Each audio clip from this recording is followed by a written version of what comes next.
Hey, Brian. Yeah? Thanks for listening. Boy, that was more disturbing than that cartoon I saw the other day. Shh! Be very, very quiet. I'm hunting rabbits. What's up, Doc? Oh, God! Oh, God! Oh!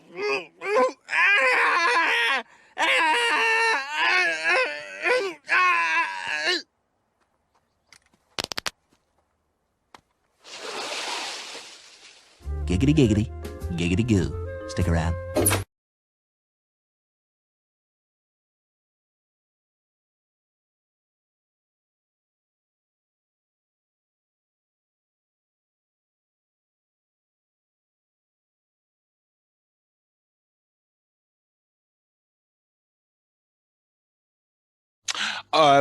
I'll tell you my shit joke while we're waiting then. Not another one. Yeah. Always another joke. So, I'll wait for Sydney. Sydney, can you hear me yet? Just with a thumbs up if you can. No? Can you hear me? Sydney? Hello? I can't hear you. Hello? There you are. Yeah. Right, so I was going to tell them a shit joke while we're waiting for you, but as you're here, I'm going to tell you all. So what goes snap, crackle, pop, eek, eek, eek, eek. Mice Krispies. Jonathan, Yes. you've got to do better. That's bad. Yeah. I told you it was a shit joke. I literally told you beforehand. I cannot be held responsible. So... So we're now going to take some information from Sydney, get her perspective on how she is handling her self-development. Sydney, how I know you're a growth mindset person, but how do you do it? I think personal development it's a weird one because I think it's again not something that you're really taught at school or really encouraged to pursue. And I think I've grown purely from starting the business, the people that I've met, the people that have supported me, the training courses that I've been on, the networking I've done, the clients I have, all of that has kind of built into this complete growth to the point that my maturity has spiked, and things that I would have kind of cared about a year ago that maybe my friends are still talking about, I'm not really as interested in it anymore because I've grown in that capacity to kind of think differently. And I think that really comes from experience and just jumping in. And I don't know if you get the same kind of development as you would being employed by someone because I've not had that experience. So I wouldn't know. Yeah, I mean, guys, obviously disagreeing with where you think I'm wrong, but I think that, so I've worked for large companies, all of which had training departments, but it was only after I had my accident that I began to realize how important it was to seek out training and personal development from these companies. Chris,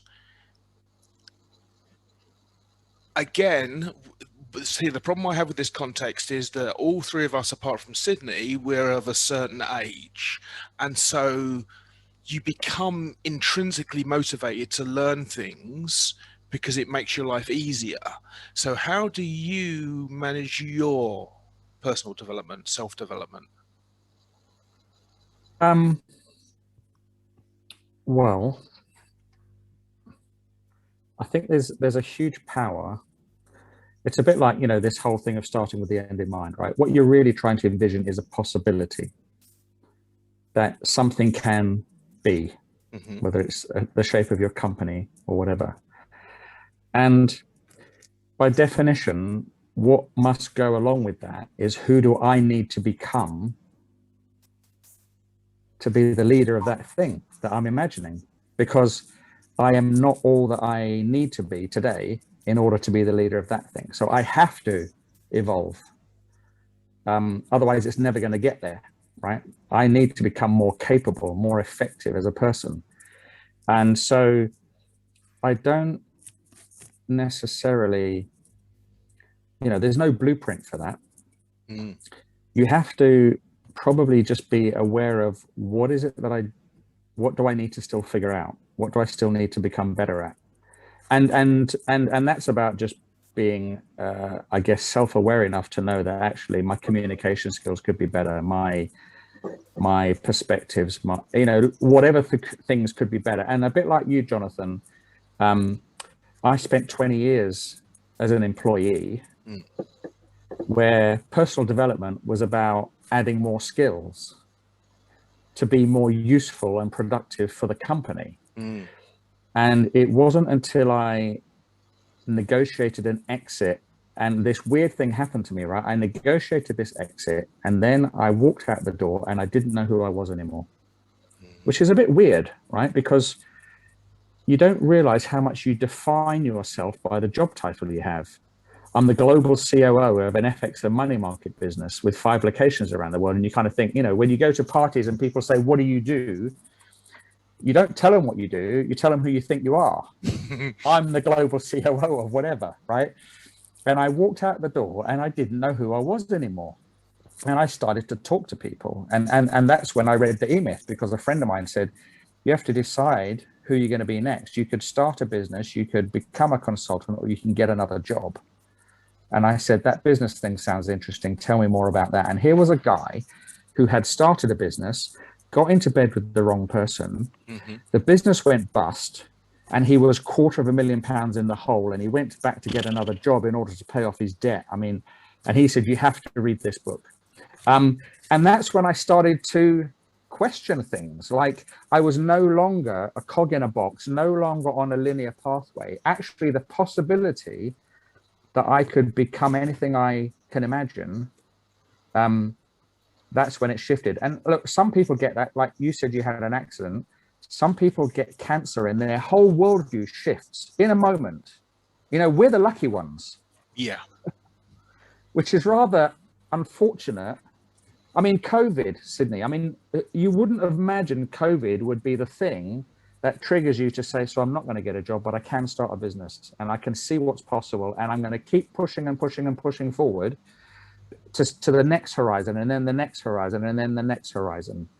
Yeah, it's crazy. It is crazy. And it's been a weird journey in the respect of, I've kind of been thinking, is this really what I want to do? Like, umming and ahhing about it and things like that. But when you kind of look at the bigger picture, the opportunities, as you said, the opportunities of running a business compared to being employed, as my friends have done coming out of university, the opportunities are just so much broader. There's so many more things that I could do, or so many more relationships that I could make and have control over so many more things in my life than if I had gone the other direction. And I think that the real gift of it is that it will force you to become the best possible you. I agree. Yeah. Right? Because you have to. Yeah. You can't coast. I always maintain that being the global COO of an FX and money market business is easy compared to being the architect of a company where you have to master everything. It stretches you so much further. Being good at one thing is easy. Most jobs are about being good at one thing, specializing. Yeah. Being an entrepreneur is a whole different game, and it stretches you in every possible way. And if you don't stretch, you fail. So do you then think, so there's a couple of things. Number one, you didn't actually tell me how you self-develop.